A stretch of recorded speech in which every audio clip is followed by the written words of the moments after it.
Bonjour et bienvenue à tous sur le Paris Air Forum. Merci de nous rejoindre pour cette table ronde qui a pour thème Covid-19, compliance ou conformité, concurrence, ITAR, comment pérenniser les exportations made in France. Alors, je suis Caroline Bruno, rédacteur en chef adjointe du magazine Aérospatium, et nous allons essayer de traiter ce sujet avec nos invités. Alors, comment voir ce sujet déjà exporter des armements, cela ne va pas forcément de soi. Il y a en effet toujours la crainte de voir des ennemis se retourner contre nous avec notre propre matériel. L'export d'armes est donc soumis à des contrôles et des autorisations de la part de l'État, voire de plusieurs États, ce qui pose des problèmes spécifiques que nous allons essayer d'aborder lors de cette table ronde. La France reste néanmoins un pays incontournable sur le sujet, étant en 2019 le 3e exportateur d'armes dans le monde et le plus dynamique, selon une étude, sur la période 2015-2019. Pourtant, cet atout industriel aujourd'hui ne va pas de soi et est soumis à de nombreux dangers qui pourraient l'affaiblir dans les prochaines années. Pour essayer d'y voir plus clair et pour essayer de voir à quel point l'exportation est un soutien à notre industrie de défense, nous recevons Thierry Carlier, ingénieur général de l'armement, directeur du développement international. Bonjour monsieur. Philippe Kerrière, directeur général adjoint stratégie, recherche et technologie chez Thales. Bonjour. Bonjour monsieur. Alexandre Ziegler, directeur groupe international et relations institutionnelles de Safran. Bonjour. Et en visio aujourd'hui, monsieur Perrin, Cédric Perrin, vice-président de la Commission des Affaires étrangères, de la Défense et des Forces armées du Sénat. Bonjour. Bonjour monsieur.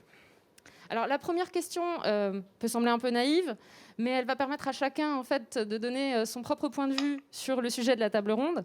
Et donc, pourquoi l'export est-il indispensable à ce qu'on appelle notre souveraineté ? Alors, je veux bien démarrer. Monsieur Carlier. Bonjour à tous à nouveau.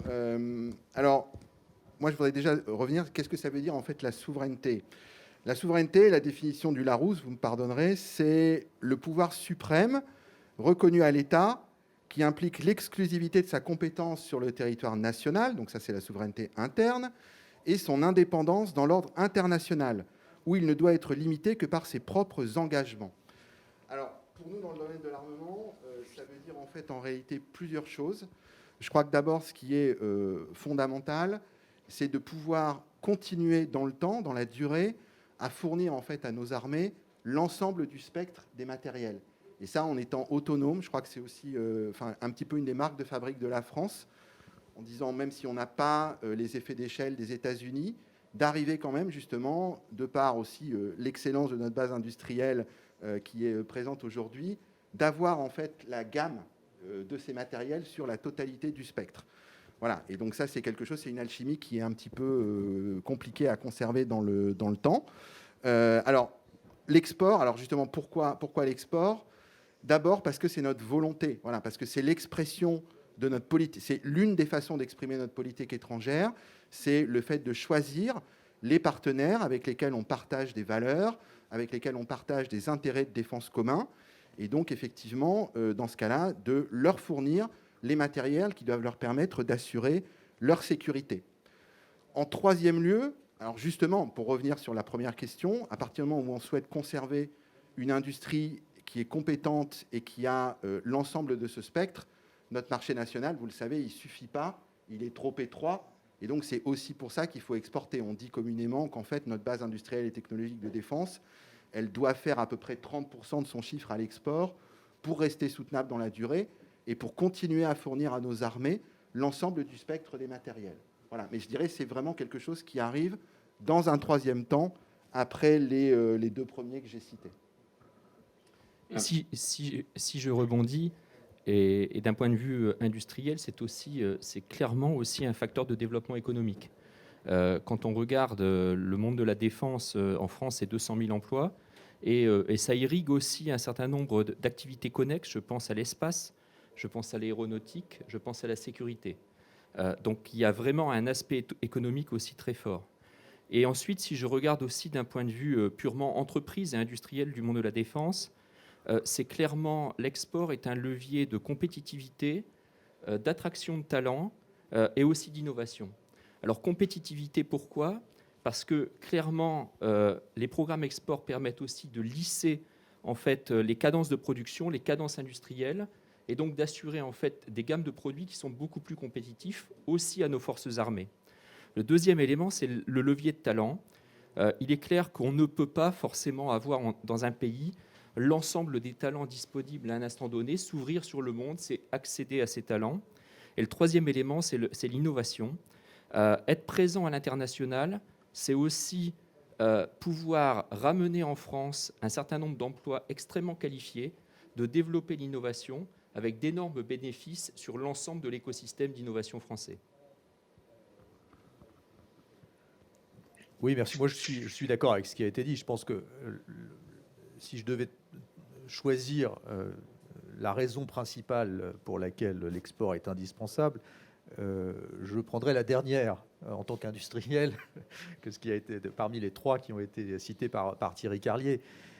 Tant qu'il n'y a pas de préférence européenne, tant qu'il n'y a pas de marché européen, le marché français ne nous fournit pas en tant qu'industriel le volume nécessaire pour assurer le développement et assurer l'industrialisation de matériels qui sont de plus en plus complexes. Si vous prenez le F-35, il est sorti en 2015, il a été produit à 500 exemplaires, il a été commandé à 2000 exemplaires déjà par l'armée américaine. La Chine, tous les 3 ans, elle produit l'équivalent de la flotte de la marine française. Je crois que ces chiffres vous expliquent que si nous voulons rester à la pointe de la technologie, si nous voulons fournir des instruments de souveraineté à la pointe de la technologie sur toute la gamme du spectre que mentionnait Thierry Carlier, nous avons besoin, pour qu'il soit compétitif, pour qu'il soit techniquement et industriellement possible, et puis commercialement possible, nous avons besoin de la respiration de l'export et du volume de l'export.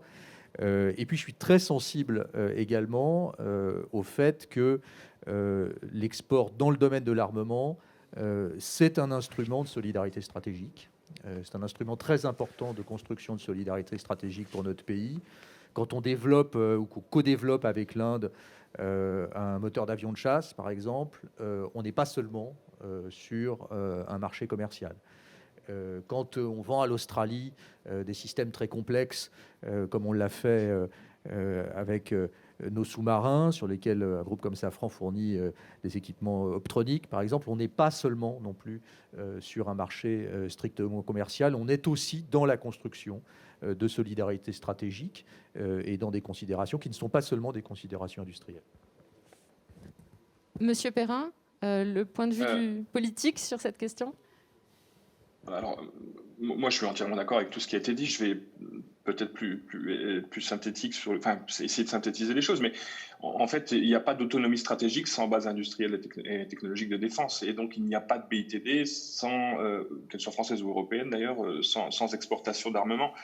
Les choses sont simples. Pour disposer le fait de disposer d'une BITD nationale, ça permet aussi de garantir garantir en France, en tout cas, certaines technologies critiques, et ça conditionne aussi notre sécurité d'approvisionnement. Vous disiez tout à l'heure très justement que le marché national, même européen, est trop limité pour viabiliser un certain nombre de filières. Vous pouviez des exemples, et comme M. Ziegler est chez Safran, on peut parler peut-être du Patroller, sur lequel moi, depuis maintenant quasiment 2 ans, je me bats avec les gens de chez Safran pour qu'on puisse tout simplement faire en sorte qu'il soit armable. Le fait de rendre ce matériel armable, ça permet de l'exporter en fait. Et le fait de permettre de l'exporter, ça permet de rentabiliser, j'allais dire, la recherche, le développement et les coûts de fabrication de ce matériel, puisque je rappelle que dans la loi de programmation militaire, en France, la commande est de 14 unités. Donc, sans doute, et M. Ziegler est bien mieux placé que moi pour le dire, mais sans doute insuffisant pour rentabiliser ce type de matériel. Donc là, ce sont des choses qui sont importantes à prendre en considération. Et puis, la troisième, ça a été dit par M. Carlier tout à l'heure, c'est la problématique de l'emploi. La pérennisation de l'exportation, ça permet aussi de faire du Made in France et de considérer que nos 200 000 emplois directs et indirects liés à la défense en France sont évidemment un élément fondamental de la nécessité qu'il y a aujourd'hui d'exporter pour rentabiliser notamment nos matériels et pouvoir faire en sorte qu'ils puissent être fabriqués en France par des personnels français. Alors, on comprend bien l'importance finalement de la volonté politique dans le maintien à la fois de la BITD et donc la capacité d'exportation des industriels. Alors, j'aimerais savoir comment vous voyez chacun la façon dont le politique justement peut aider et soutenir l'export, à la fois du point de vue des industriels, du point de vue de la DGA et évidemment du point de vue de l'homme politique. Alors, je pense qu'en fait, c'est un peu un prolongement du premier temps d'intervention qu'on a eu. On voit qu'en fait, c'est complètement naturel parce que Alexandre Ziegler le rappelait, à partir du moment où on est bien au-delà d'une logique commerciale, on n'est pas simplement dans une vente d'équipements, mais dans cette logique, effectivement, de partenariat avec les exemples qu'Alexandre a cités notamment, des partenariats qui sont dans le ton long, qui sont beaucoup plus englobants, en fait, qu'une vente d'équipements, parce qu'il y a effectivement tout l'aspect du partenariat opérationnel, technique, du partage dans les différents domaines qui va se développer. On voit que du coup, ça ne peut marcher que s'il y a un engagement, un accompagnement politique très fort, puisque les solutions que la France propose dans ce domaine, ce sont des solutions qui sont globales, en fait, complètes. Et on a la faiblesse de croire que c'est peut-être un petit peu notre marque de fabrique par rapport à d'autres exportateurs d'armement, que d'essayer de prolonger ces partenariats. Alors, en pratique, ça veut dire évidemment aussi une implication très forte de nos armées, de tout le ministère des Armées, pour proposer cette logique de partenariat, parce que nos matériels, ils sont engagés sur le terrain, parce qu'ils sont combat proven, et aussi parce que nos partenaires, justement, on va les accompagner dans la durée. Ça veut dire de la formation initiale, mais ça veut dire aussi, nous, on considère que ces partenariats, ils doivent être à chaque fois mutuellement avantageux. C'est-à-dire qu'en fait, on est aussi dans une logique de partage, de retour d'expérience et justement de la façon dont on va utiliser ces matériels. Finalement, si je synthétise, et c'est aussi pour ça que en fait, ça représente complètement cette dimension politique. En fait, nos partenaires, nos clients, pourquoi est-ce qu'ils choisissent la France ? Ils choisissent la France parce qu'on a cette offre sur l'ensemble du spectre, on l'a dit. Ils choisissent la France parce qu'ils savent que justement, on va les accompagner dans la durée. Et aussi, et ça c'est une manifestation du soutien politique, ils choisissent la France parce qu'ils savent que la France fait confiance aussi. Et qu'on est effectivement dans une logique, on réfléchit beaucoup en amont avant de prendre une décision qui effectivement est une décision politique d'exporter un matériel. On essaie vraiment de se poser toutes les bonnes questions en la matière. Mais une fois qu'on a fait ce choix, eh bien, effectivement, on fait confiance aux partenaires et on rentre dans cette logique de partenariat global. Et puis, le dernier, je pense, la dernière dimension, si vous me le permettez, c'est que les partenaires, et c'est normal, ils sont de plus en plus exigeants aussi en termes de transfert de technologie, de montée en puissance de leur base industrielle locale. Et donc, dans ce domaine, ils savent que nos industriels, et là aussi, ça ne marche que parce qu'il y a un soutien politique très fort, peuvent leur proposer des solutions.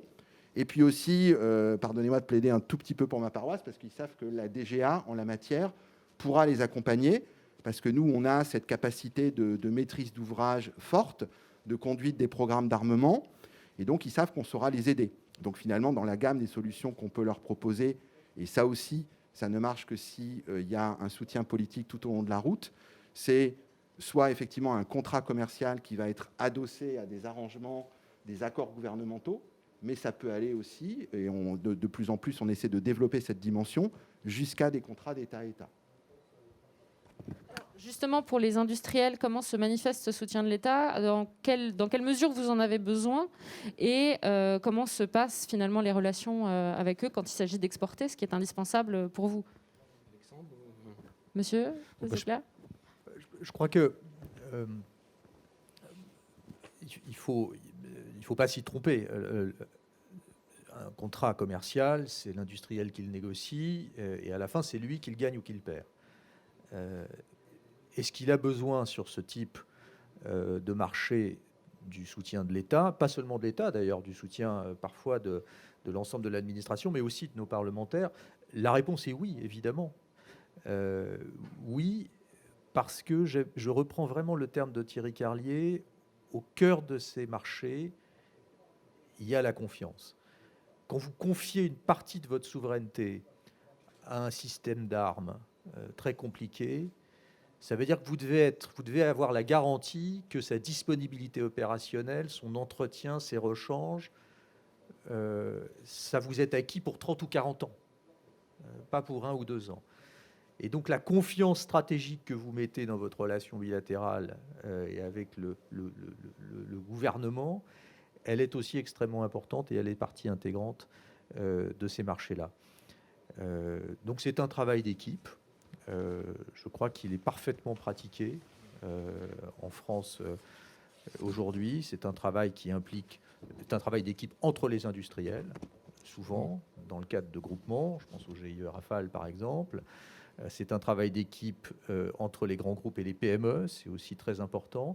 Et puis c'est un travail d'équipe entre les industriels, notre administration, la DGA, nos ministres, nos ambassades, nos parlementaires. Et quand il est bien réalisé, et il l'est très souvent, on gagne ensemble. Oui, et pour prendre, alors je suis absolument d'accord. Je pense qu'on fait beaucoup ensemble. Et dans un esprit de solidarité et sur le long terme. Il faut voir aussi qu'on est dans un environnement international et on peut toujours s'améliorer. D'ailleurs, on le fait de façon absolument ouverte, avec des propositions. On a mis en place ce qu'on appelle les ateliers de la défense, parce que dans ce concert international, il y a un certain nombre d'éléments sur lesquels il faut réfléchir. En particulier, développer encore plus des possibilités de financement export. Ça devient absolument clé, surtout dans un environnement de crise. C'est absolument essentiel. Aussi, quand on voit, et je fais une comparaison avec les Américains, étendre les pratiques d'accords gouvernementaux de gré à gré, c'est quelque chose aussi qui peut aider. On a un exemple avec la Belgique en particulier, qui est un super exemple et que l'on pourrait répliquer. Bien entendu aussi poursuivre la sensibilisation des ambassadeurs au sujet de l'exportation dans le monde de la défense. Je pense aussi à mettre, je dirais, au cœur des attachés de défense le sujet de l'exportation comme étant un sujet important, et encore plus que ça ne l'est aujourd'hui. Et enfin, un point essentiel, c'est aussi assurer les formations des militaires étrangers dans le cadre de nos écoles, où en fait dans le cadre d'accords que l'on fait, c'est un élément absolument essentiel pour pérenniser aussi nos programmes d'exportation. Donc voilà quelques exemples, mais bien entendu on fait déjà beaucoup ensemble. Et alors quel est le point de vue, Monsieur Perrin, du législateur? Comment peut-il aider justement l'industrie à exporter malgré les problèmes qu'on peut avoir de conformité, de compliance, ce genre de sujet? Moi, je pense, déjà, je suis entièrement d'accord avec tout ce qui a été dit, évidemment, mais je pense que la politique d'exportation, d'abord, elle doit être crédible, elle doit être comprise, elle doit être acceptée. Et ça ne doit pas être un sujet de politique intérieure ou de politique politicienne, comme on peut parfois, malheureusement, le constater, notamment, par exemple, en Allemagne. Ça a été dit par M. Ziegler, mais je crois que les grands programmes d'armement, ils nécessitent de la prévisibilité et de la confiance, et aucune de ces deux conditions n'est possible si chaque élection remet en cause les licences d'exportation ou les grands programmes. Et donc, bon, c'est pas à dire évidemment qu'il ne faut pas que le Parlement ait un regard sur le processus d'exportation, mais c'est un sujet qui est en discussion en ce moment, puisqu'il y a un rapport qui vient de sortir d'ailleurs à l'Assemblée nationale sur cette question. Je crois que le politique, il a tout son rôle à jouer dans ce processus. Et puis, il peut aussi agir, et ça a été dit, dans le cadre de la diplomatie parlementaire, pour favoriser les partenariats stratégiques d'État à État. On l'a vu en Inde, on l'a vu en Australie, en Belgique, ça a été dit à l'instant. Et puis, il faut aussi qu'on ait un regard sur les conséquences des grands contrats à l'exportation pour nos armées. Vous voyez ce qui se passe en ce moment avec la Grèce, peut-être, j'espère, avec la Croatie, et la Suisse et d'autres pour le Rafale. Mais je crois qu'on a un rôle à jouer. Et moi, vous avez parlé tout à l'heure d'exemples. La Commission des Affaires étrangères et de la Défense du Sénat, on a chaque année un contact avec les membres de la Commission des Affaires de la Défense du Bundestag. Et donc, une fois, eux viennent à Paris, et une fois, nous allons à Berlin. Nous sommes allés d'ailleurs juste avant le confinement au mois de mars pour discuter de ces questions. Donc, je crois qu'on a évidemment un rôle d'accompagnement à jouer. Ce sont évidemment les entreprises qui font leur business, qui font leur marché, qui déposent leurs offres et font leur business. Mais derrière, je pense qu'on est là aussi pour les soutenir, pour les aider. Et je pense que ça fonctionne plutôt bien, effectivement. Les rouages fonctionnent de manière plutôt efficace. D'ailleurs, les résultats sont là. Donc, je pense que le politique a toute sa place, doit jouer un rôle important, mais évidemment, doit le faire en dehors de tous les clivages et toutes les problématiques politiques. Vous savez, je parlais tout à l'heure du Bundestag. Moi, j'ai été assez étonné de voir lors d'une des précédentes réunions qu'on a eues, je crois que c'était il y a 2 ans, avec les gens du Bundestag, la différence majeure qu'il y avait entre les élus du SPD, des écologistes, etc., sur les sujets d'armement. Or, nous étions représentants de tous les partis politiques au Sénat et à l'Assemblée nationale présents pour la France, et il n'y avait pas de différence entre nous. Donc je crois que c'est important que nous chassions en meute, comme on dit, et que nous soyons là pour épauler nos industriels. On va revenir sur la question justement des licences d'exportation quand on a des partenaires qui viennent de pays étrangers. Mais d'abord, j'aimerais bien aborder le sujet que vous avez évoqué sur la nécessité d'aider à l'exportation financièrement. Les moyens financiers en fait, de permettre l'export. Alors, il y a déjà des organismes et des procédures qui existent, mais comment est-ce qu'on peut les renforcer? Comment on peut aider les industriels, notamment les plus petits d'entre eux, à exporter efficacement pour pouvoir justement renforcer leurs fonds propres? Oui, alors je peux commencer, hein, mais en fait, en plus, il faut avoir en tête qu'on évolue dans un monde qui devient plutôt plus difficile. Et pourquoi plus difficile? Parce qu'on se rend compte que pour des raisons de réglementation et d'extraterritorialité de pays comme les États-Unis, mais aussi les organismes bancaires qui sont de plus en plus réticents à financer des programmes d'exportation d'armement. Alors, il y a certaines banques qui décident de ne plus en financer aucun. Il y a des banques, je pense à l'une en particulier, il y a d'autres banques qui vont être extrêmement, je dirais, sensibles au type de matériel ou au type de pays en dehors même de toutes les autorisations et des règles que l'on a pu obtenir. Et enfin, il y en a certaines qui s'alignent aussi sur les règles les plus restrictives européennes de façon, et c'est quelque part leur décision. Et donc, en face de ça, on a de plus en plus de difficultés à financer ces programmes. Et ça, c'est vrai pour les grandes entreprises. C'est vrai aussi pour les entreprises plus petites. Alors, comment on peut, et on le fait déjà, mais comment on peut essayer d'aider? C'est aussi en renforçant le rôle des financements publics dans ce type de programme. Je pense qu'en particulier, dans le cadre de la crise du Covid, il y a eu un certain nombre d'annonces et d'importants plans qui permettent le soutien à l'exportation. Simplement, ce qu'il faudrait avoir aussi en tête, c'est que généralement, on est sur de gros programmes. Et donc, clairement, les financements directs de l'État sont extrêmement appréciés, que ce soit au travers de prêts du Trésor, que ce soit au travers de financements de BPI France. Par contre, si on pouvait quelque part trouver le moyen d'augmenter les enveloppes, ça pourrait être clairement utile pour pallier à certains financements qui manquent côté bancaire de l'autre côté. Et enfin, le deuxième élément que je voudrais mentionner, c'est qu'en fait, on évolue aussi dans un monde où, vous l'avez mentionné Thierry, on a de plus en plus de demandes d'être localisés. Et donc souvent, les pays nous demandent soit d'assurer les contrats au travers de JV locales ou au travers de partenaires locaux ou en tout cas même nos filiales locales. Et dans ce cadre, on a de grosses difficultés sur l'assurance crédit dans ce cas. Et donc, il faudrait trouver des moyens un peu dérogatoires avec BPI France pour pouvoir trouver le moyen d'assurer en fait ces contrats au travers de JV local. Et ça, c'est quelque chose sur lequel il faut travailler parce que c'est assez pénalisant. Oui, moi je partage entièrement tout ce que vient de dire Philippe. La frilosité de certains établissements bancaires, ça a été effectivement de toute façon rappelé par des études très récentes. Quelque part, comme vous l'avez dit...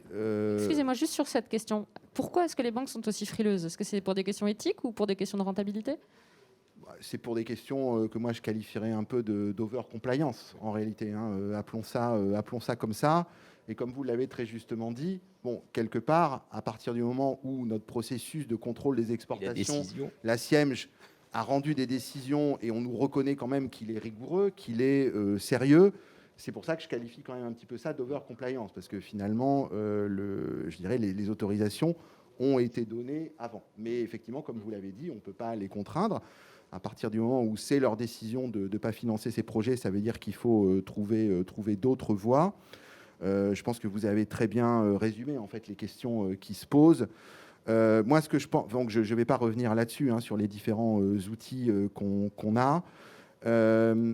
Moi, ce que je constate quand même, effectivement, c'est aussi sur cette question du financement, une concurrence exacerbée à l'export, avec des acteurs qui, dans certains cas, peuvent être extrêmement agressifs, qui proposent des outils, des dispositifs de financement, justement, qui deviennent en fait vraiment aussi un des différenciants de l'offre elle-même.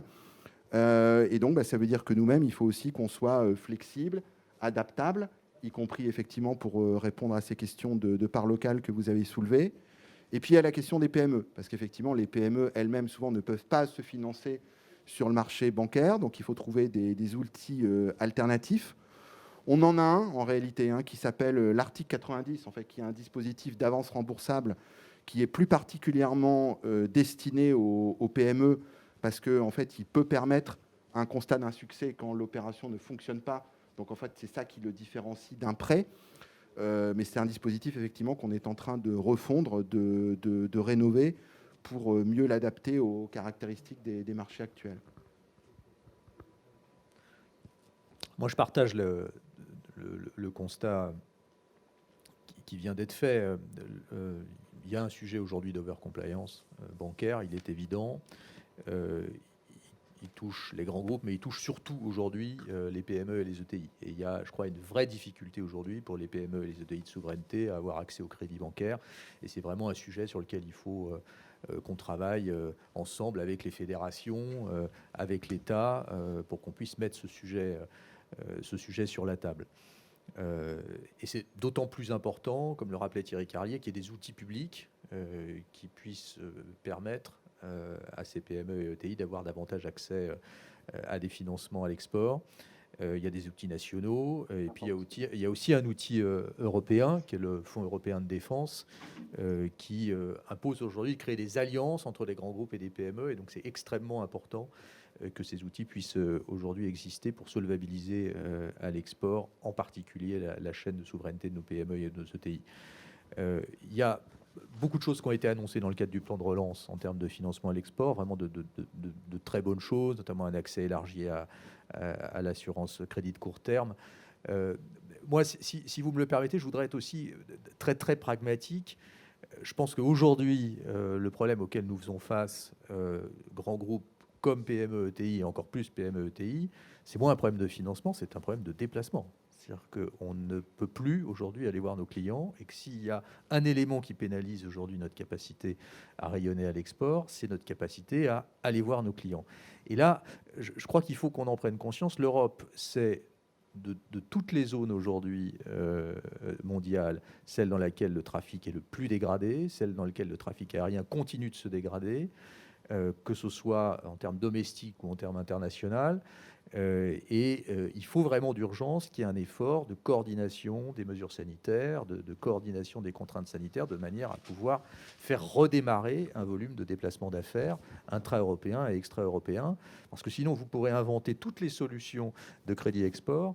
Si on n'arrive plus à aller voir nos clients, on n'exportera plus. Donc c'est vraiment un message très court-termiste, mais très urgent que je voulais passer là-dessus, et qui dépasse un petit peu le champ de nos problématiques de financement. Alors justement, Monsieur Perrin, que peut faire le législateur à la fois dans le cadre français mais aussi européen pour aider justement les entreprises à la fois à se déplacer, comme le dit Monsieur Ziegler, et à exporter?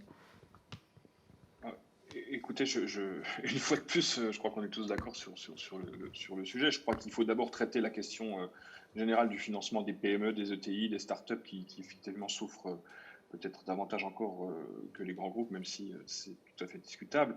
Tout à l'heure, vous avez posé la question de la raison pour laquelle les banques sont de plus en plus frileuses. Moi, je pense que très clairement, c'est une problématique éthique. Les ONG font de plus en plus pression sur les banques, les mesures extraterritoriales américaines également. Et les banques considèrent aujourd'hui le secteur de la défense comme un secteur risqué. La crise du Covid, et M. Ziegler l'a très bien exprimé, aggrave considérablement le problème avec l'impossibilité de se déplacer. Et je pense qu'on en verra plus les conséquences en 2021 qu'on ne les a vues en 2020, puisqu'il n'y a plus de commandes qui sont prises, donc forcément les problèmes arriveront assez rapidement. Et aujourd'hui, les ONG jouent sur le risque de l'image des banques, l'engagement de leurs responsabilités. Alors on a encore la chance en France que les cours d'appel ne suivent pas forcément les recours, mais jusqu'à quand? Donc, il faut trouver des solutions. On a des solutions pour éviter justement un certain nombre de pertes, j'allais dire, d'entreprises. On a vu ce qui s'est passé avec Photonis, malheureusement. Enfin, on voit ce qui se passe avec Photonis. Il y a des fonds qui sont mis en place, des Finvest, des Finov, mais les montants sont évidemment très largement insuffisants pour répondre aux enjeux. On a vu hier avec Préligence qu'on arrivait encore à garder quelques pépites, mais il faut creuser peut-être l'idée d'un fonds souverain pour soutenir les entreprises de la défense ou dual à caractère stratégique, mais comment est-ce qu'on l'alimente? Ça, c'est aussi une question. Peut-être faut-il aussi, pour cette problématique bancaire, créer, puisqu'on a une over-compliance, peut-être créer quelque chose qui pourrait être un compliance proven qui serait délivré par l'État, qui serait en fait une attestation, j'allais dire, supplémentaire, une couche supplémentaire de compliance que la banque pourrait accepter. Mais il faut aussi bien comprendre que l'essentiel des règles, des normes édictées sont édictées par Bruxelles. Et donc, il y a forcément un gros travail de lobbying à faire là aussi. Et puis, la question essentielle, c'est celle du rapport de force entre l'État et les banques. Parce qu'aujourd'hui, évidemment, on se rend bien compte que la frilosité d'un certain nombre de banques est fortement préjudiciable à beaucoup d'entreprises. Donc, on a besoin de faire évoluer tout ça. Et je pense qu'on a peut-être besoin aussi de rassurer, j'allais dire, l'opinion publique pour que peut-être derrière les ONG aient un impact moins important sur les banques. Mais ce qui est clair, c'est qu'aujourd'hui, le Covid a effectivement... Moi, je suis en pleine audition dans le cadre du programme 146 d'équipement défense pour lequel je suis rapporteur au Sénat. Je suis en pleine audition avec les différents partenaires de la défense. Et tout le monde fait le même constat, c'est-à-dire qu'il n'y a plus de commandes qui sont prises puisqu'il n'y a plus de déplacements possibles. Par contre, pendant que nous ne pouvons pas nous déplacer, nos concurrents le font très largement. Et donc, tout le monde se déplace chez ses clients, sauf nous. Donc, le problème à régler immédiatement, c'est celui du déplacement et ensuite celui du financement. Vous voyez, tout le monde peut constater la situation en France et en Europe. Et c'est vrai que quand on discute avec des étrangers, en gros, on leur explique que le pays le plus contaminé, ce serait la France et qu'il ne faut surtout pas y aller. Donc, on a un vrai problème aujourd'hui à ce niveau-là. Alors, vous avez beaucoup parlé chacun à la fois des problèmes de compliance ou de conformité en français et de la question de la concurrence à laquelle la France et les industries françaises sont soumises. Le premier pays auquel on pense dans ce cadre, c'est justement les États-Unis, avec notamment la réglementation ITAR qui pose un certain nombre de problèmes quand il s'agit d'exporter du matériel. Alors, j'aimerais savoir justement comment vous voyez cette relation de dépendance qu'on a à la fois d'un point de vue politique, économique et industriel avec les États-Unis. Comment on peut en sortir? Comment l'État peut aider les industries françaises justement à sortir de ce cadre-là? Comment on peut ensuite faire des avancées au niveau européen? Et puis après, on parlera, je pense, de l'Allemagne qui est un problème, enfin, en tout cas, une question en soi. Mais commençons par les Américains.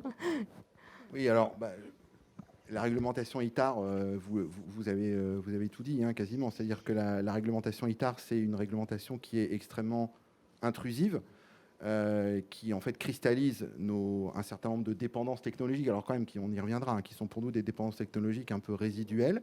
Et c'est vrai qu'on a eu des problèmes en fait d'application, où l'application de la réglementation ITAR par les Américains nous a bloqué en fait des exports complets. Je pense aux Rafales ou plutôt aux armements qui vont sous le Rafale. On s'est retrouvé dans des situations où les Américains, simplement via un tout petit composant, ou quelquefois vraiment des éléments primaires qui viennent des États-Unis, finalement arrivent à bloquer l'exportation d'un système complet parce qu'ils ont effectivement une interprétation extrêmement rigoriste et puis avec effectivement un certain nombre de velléités pas totalement avouables effectivement de leur part.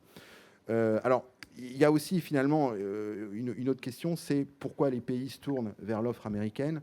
Bon, ils continuent quand même à se tourner vers l'offre américaine parce que c'est une référence, parce qu'elle aussi évidemment elle couvre une gamme qui est complète, et puis aussi parce que il y a, je dirais, c'est aussi la solution de facilité.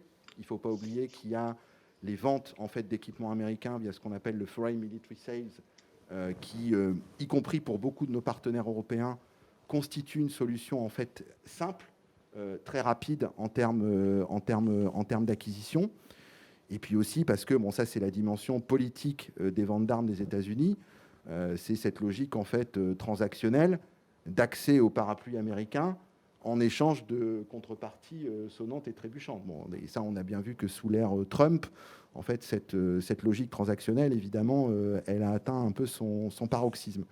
Donc voilà, donc tout ça, c'est pour nous la dimension de la concurrence américaine. Alors, ce qu'on essaye de faire, effectivement, pour aider nos industriels, c'est eh bien de réduire, en fait, autant qu'on le peut, ces dépendances résiduelles. On essaie de les identifier aussi le plus tôt possible dans les programmes. Donc là aussi, je pense à des programmes qu'on a lancés récemment, où effectivement, eh bien, on s'affranchit dès le départ et on crée des armements, disons le mot, qui sont ITAR-free, pour ne plus avoir ces dépendances. Alors, c'est pas facile à l'échelle nationale, parce qu'évidemment, à partir du moment où on parle de composants, de petits éléments, en fait, il faut aussi atteindre une masse critique de production qui permet quand même de rentabiliser des filières. Et donc, c'est pour ça aussi que, comme vous l'avez également dit, on poursuit cette démarche à l'échelle européenne. C'est aussi une expression de notre souveraineté et de notre autonomie stratégique que d'associer nos partenaires pour créer des filières qu'on va pouvoir maintenir dans le temps. Voilà un petit peu ce qu'on essaye de faire. Et alors, du point de vue des... Pardon, vous m'entendez ? Tout à fait, allez-y. Moi, je souscris à ce que disait Monsieur Carlier, évidemment. Et je pense qu'il serait de toute façon irréaliste de vouloir sortir totalement de la dépendance à l'égard des États-Unis. Tout simplement parce que quelques exemples le prouvent, notamment l'usage des drones Reaper américains dans l'attente du drone mâle européen. C'est un bel exemple de notre totale dépendance aux États-Unis, ou encore l'utilisation des catapultes sur le porte-avions, et sans doute peut-être aussi sur le porte-avions de nouvelle génération. Nous ne pourrons de toute façon pas faire autrement que de travailler avec General Atomics sur ce sujet, mais c'est pas pour autant évidemment qu'il ne faut pas essayer de s'en sortir au maximum, mais je pense que c'est quelque chose qui peut être fait au niveau européen. Je pense qu'il faut que l'Europe soit plus forte, et malheureusement elle ne l'est pas. Il faut qu'on puisse s'opposer vigoureusement à l'extraterritorialité du droit américain, d'une part, et puis mettre en place une forme de préférence européenne. Je crois qu'il faut qu'il y ait un consensus politique qui se mette en œuvre, ou alors de la contrainte, je ne sais pas, mais cette préférence, elle doit être assumée par les Européens. Et aujourd'hui, même les Européens n'achètent pas européens. Enfin, je veux dire, les exemples sont nombreux, et on ne vexera personne en n'en citant aucun. Mais aujourd'hui, le marché européen, c'est l'un des plus ouverts au monde. Les instruments qui sont mis en place au niveau européen, comme le Fonds européen de défense notamment, doivent permettre d'avancer dans ce sens, en favorisant la constitution d'une BITD peut-être européenne. On parle souvent d'Europe de la défense, et moi je pense que pour le citoyen lambda, je pense que c'est une erreur de ne pas expliquer les choses, parce que l'Europe de la défense, c'est pas avoir chacun d'avoir des soldats qui auront tous le drapeau européen sur la poitrine, c'est d'avoir une coopération européenne en matière de défense pour justement essayer de lutter contre tout ça. Donc on le fait, on essaye d'avancer avec nos amis allemands, espagnols, italiens, etc. Mais je pense que l'important, c'est aussi que l'Europe joue son rôle. Et je suis profondément européen, mais je suis profondément convaincu aussi que l'Europe n'est pas celle que nous devrions avoir. Donc il est important que peut-être il puisse y avoir une forme de consensus au niveau européen. Alors je sais que je prêche un peu dans le désert, mais il faut être optimiste et essayer de croire qu'on puisse y arriver. J'aimerais bien avoir justement sur cette question le point de vue des industriels, puisque vous avez à la fois des implantations dans différents pays, même des implantations aux États-Unis pour certains d'entre vous. Comment vous faites en fait pour affronter ce problème ? Oui, je crois que c'est une difficulté à laquelle on est tous confrontés. Vous avez mentionné la législation ITAR. Il n'y a pas qu'ITAR aujourd'hui. On pourrait aussi citer tout ce qui est en train de se construire autour des réglementations à l'export de biens à double usage, alors qui pour le moment ne concernent que la Chine, la Russie et le Venezuela, mais qui pourraient être utilisés beaucoup plus largement avec des effets extraterritoriaux très importants pour nos entreprises et pour l'export en matière de défense notamment, mais pas seulement de défense. Donc oui, c'est un sujet. Ça implique, quand on réfléchit à des programmes de souveraineté, à des programmes de défense, qu'on se pose cette question très très en amont. D'abord pour regarder s'il y a des solutions techniques alternatives. On le fait évidemment beaucoup avec la DGA, avec le ministère des Armées. Il il n'y en a pas toujours. En général, il y en a. Quand il y en a, elles ont un coût. Il faut aussi en avoir conscience. Hein. Elles ont un coût industriel, elles ont un coût derrière pour le client. On peut jouer aussi sur les règles de minimis, mais il n'y a pas de solution miracle, d'autant qu'en plus, ces législations, américaines en l'occurrence, elles sont extrêmement évolutives dans le temps. Et donc, quand on commence à réfléchir à un programme, évidemment, on n'est pas assuré qu'au moment où il sortira et au moment où on souhaitera le vendre, la législation ou les réglementations n'auront pas changé. Donc, je crois qu'il faut des solutions techniques. On les développe sur un certain nombre de matériels de souveraineté. Le sénateur Perrin mentionnait le pétroleur, on pourrait mentionner nos équipements optroniques. Il est sûr que sur ces instruments de souveraineté, il faut que nous soyons en situation d'être ITAR-free, pour résumer les choses de façon très simplement. Il y a des solutions en termes de dialogue à établir entre Paris et Washington et entre Bruxelles et Washington, de manière à ce qu'on puisse avoir plus de prévisibilité par rapport à ces législations et de manière à ce que les sujets de contrôle des exportations y soient traités dans le cadre des instruments internationaux de contrôle des exportations. Je pense au règlement de Wassenaar et non pas dans le cadre de législation nationale unilatérale qui s'imposerait de façon extraterritoriale. Et puis, il y a un sujet que mentionnait, je trouve très justement, le sénateur Perrin, qui est un sujet de volonté politique. Cette volonté politique, elle est là en France, c'est évident. Est-ce qu'elle est là aujourd'hui au niveau européen ? Je crois que ça reste effectivement à prouver. Je prends un exemple. Le sénateur Perrin mentionnait à juste titre le fait que nous allons peut-être pouvoir passer d'une dépendance sur le Reaper à une capacité stratégique autonome avec le futur drone MAL.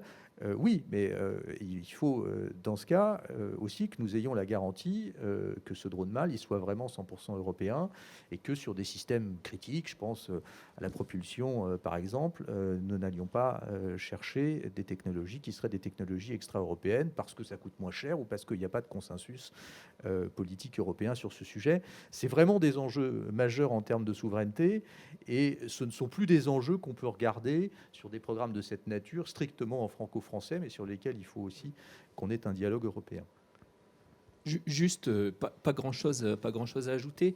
Je pense qu'on a quand même, au travers des programmes que l'on a fait, on a quelques belles expériences qu'il faut pouvoir étendre au niveau européen. Et là, je parle en fait, quand on parle aussi de réglementation ITAR, comme Thierry, vous l'avez très bien dit, ça va jusqu'aux plus petits composants. Et en fait, ces filières de composants sont absolument essentielles et elles sont très souvent américaines. Ce qu'on a réussi à faire, il est clair qu'on ne peut pas totalement verticaliser, c'est-à-dire qu'une fourniture d'un composant ne peut pas être pour une seule société, donc il faut se mettre ensemble. Quand on s'est mis ensemble, on a développé des filières, je pense en particulier à 2 filières, une qu'on fait ensemble avec Safran, dans le domaine de l'infrarouge, avec une société, l'INRED en l'occurrence. Je pense à une autre filière qui était absolument essentielle, qui fait des composants de puissance, donc que l'on a fait en franco-allemand, qui s'appelle l'UMS, et qui permet de développer les composants du radar du Rafale.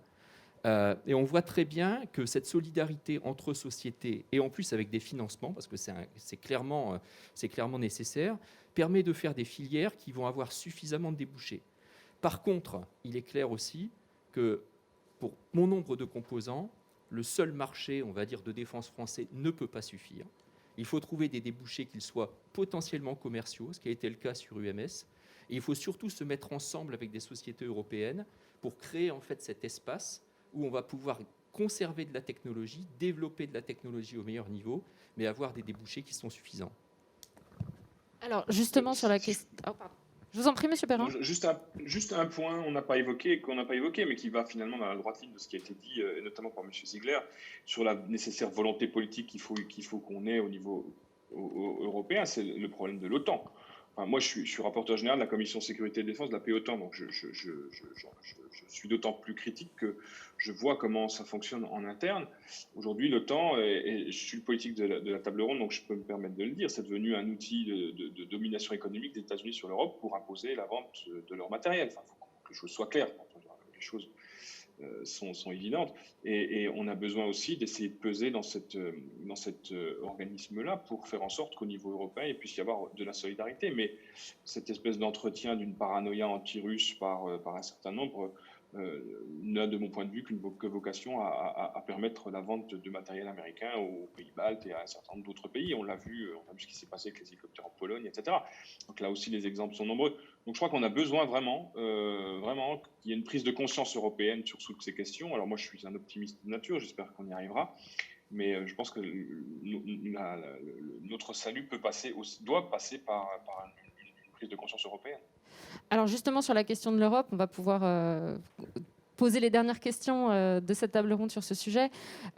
Juste pour mémoire, le F-35 a été vendu, je crois, à 6 pays européens. Le Rafale, pour l'instant, n'a été vendu qu'à la Grèce, dans un cadre assez particulier. Les Allemands qui viennent de racheter des Eurofighter ont mis beaucoup de temps à se décider justement par rapport au F-35, et le ministre de la Défense allemand, quelques jours avant l'élection américaine, n'a pas hésité à dire qu'il fallait qu'on sorte de l'illusion d'une indépendance et d'une souveraineté européenne. Donc par certains côtés, ça semble être un petit peu mal engagé. Néanmoins, vous avez tous soulevé la question d'une souveraineté européenne et d'une base de défense européenne. Est-ce que vous pensez que c'est finalement le chemin qu'on va prendre?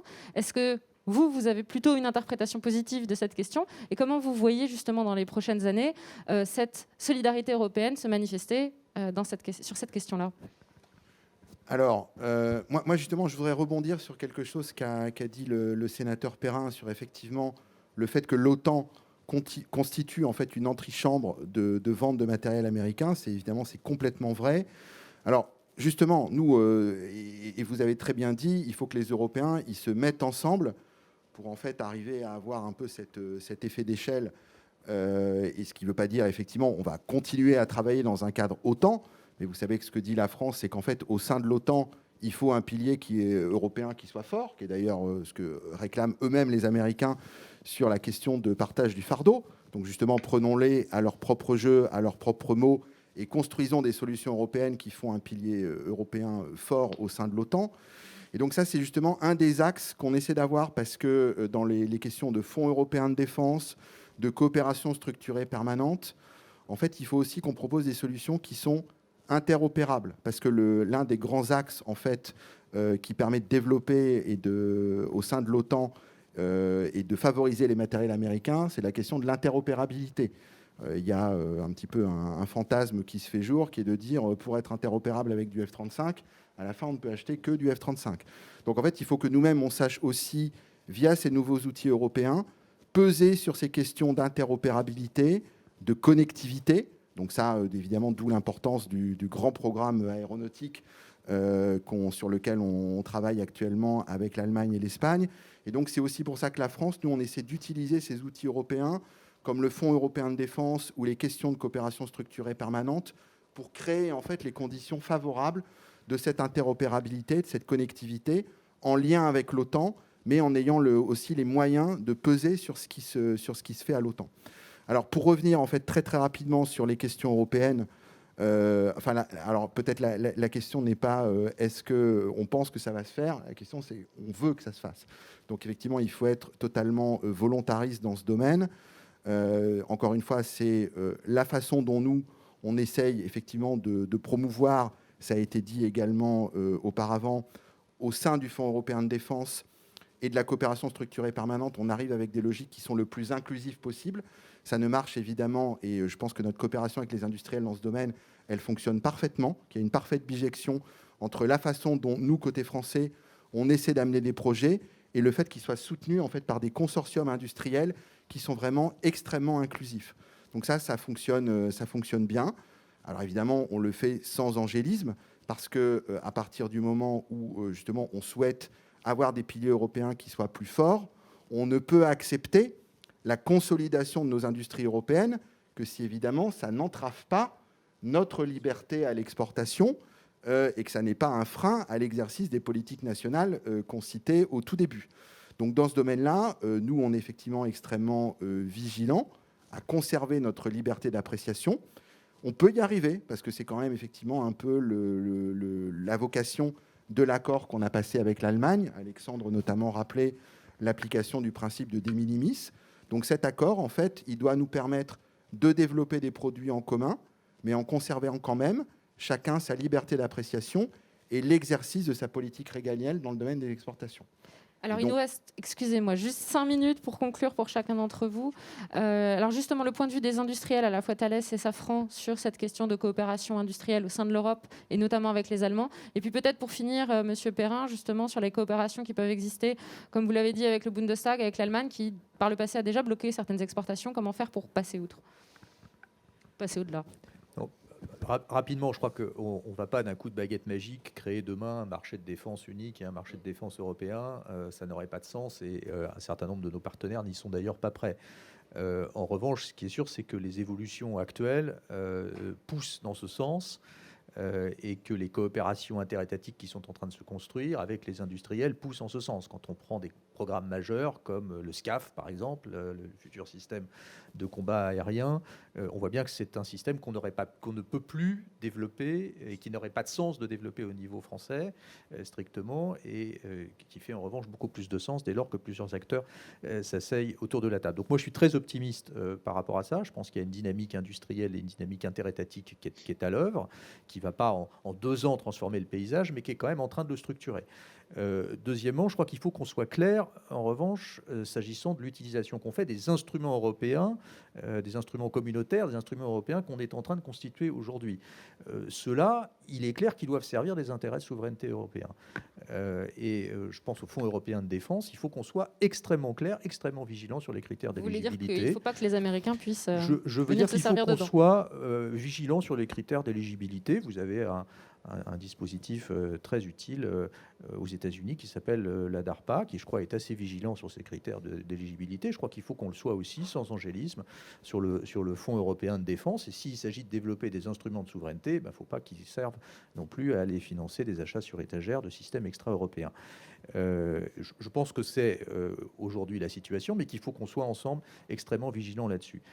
Troisièmement, et je conclus là-dessus, oui, ça va impliquer sans doute des restructurations industrielles européennes, mais je crois qu'il faut vraiment qu'on garde en tête une logique industrielle, c'est-à-dire une logique de compétence, et que on ne cherche pas à aller savoir qui aimerait faire quoi, mais qui aujourd'hui sait faire quoi. On ne s'improvise pas motoriste complet en 5 ans, on ne s'improvise pas fabricant de sous-marins en 5 ans, et donc il faut se garder de la spécialisation ou de la structuration industrielle administrée par rapport à ça, parce que si à la fin on veut des programmes qui marchent, il faut que ce soit des programmes qui soient fondés bien sûr sur de la coopération européenne, mais aussi et d'abord sur des critères de savoir-faire et de compétences industrielles. Et pour rebondir sur ce que tu dis, je pense que nous, industriels, on a aussi une partie du chemin à faire. Je pense que là où on voit où ça marche bien, c'est que quand on est capable d'accompagner les pays dans leur volonté de souveraineté, quand on réussit à s'implanter comme un acteur souverain dans un certain nombre de pays, je pense dans notre cas au UK, je pense à l'Australie, je pense à être allemand en Allemagne, ça rend beaucoup plus facile en fait la présence de sociétés comme les nôtres au sein des programmes, en étant capable d'être aussi bien d'un côté français que du côté allemand. Je pense à des programmes en franco-britannique aussi, et ça facilite les choses. Et en plus, je dirais, dans des situations de crise où tu disais on ne peut pas voyager, être beaucoup plus présent localement dans ces pays, ça rend aussi la capacité de continuer en fait nos activités beaucoup plus simple. Alors, Monsieur Perrin, pour conclure justement sur la capacité du parlementaire, en fait, de la force politique, pour aider dans ce cadre européen les industriels. Moi, je pense qu'au niveau européen, des règles existent déjà. Il y a les positions communes de 2008 qui permettent déjà un certain nombre de choses. Mais en revanche, ce dont je suis persuadé, c'est que européaniser entièrement le processus de délivrance ou de contrôle des exportations, ça paraît risqué parce que ça voudrait dire donner à nos partenaires un droit de veto sur nos exportations d'armement et donc perdre la possibilité d'une autonomie stratégique. Mais en revanche, ce qui est important, c'est qu'il faut qu'il y ait là aussi une plus grande coopération en matière industrielle. Et donc, nous avons besoin de règles communes qui permettent des rapprochements industriels, le développement d'un certain nombre de projets, tels que ceux que nous menons actuellement. Je rappelle qu'il y a le SCAF, il y a le projet de drone MAL européen, il y a le projet MGCS, il y a le projet dont le nom m'échappe, mais de successeur du LRU. Voilà. Donc le succès de ces projets, il dépendra évidemment essentiellement de leur capacité à exporter. Ça a été fort justement bien dit par M. Ziegler. Et à s'imposer déjà sur le marché européen. Et au Sénat, on a été très clair sur la question, puisqu'on a dit, dans le cadre notamment de nos discussions avec nos partenaires du Bundestag, vous dites comment passer au-delà du Bundestag, c'est tout simplement pas possible, parce que la puissance du Bundestag est importante en matière d'industrie de défense.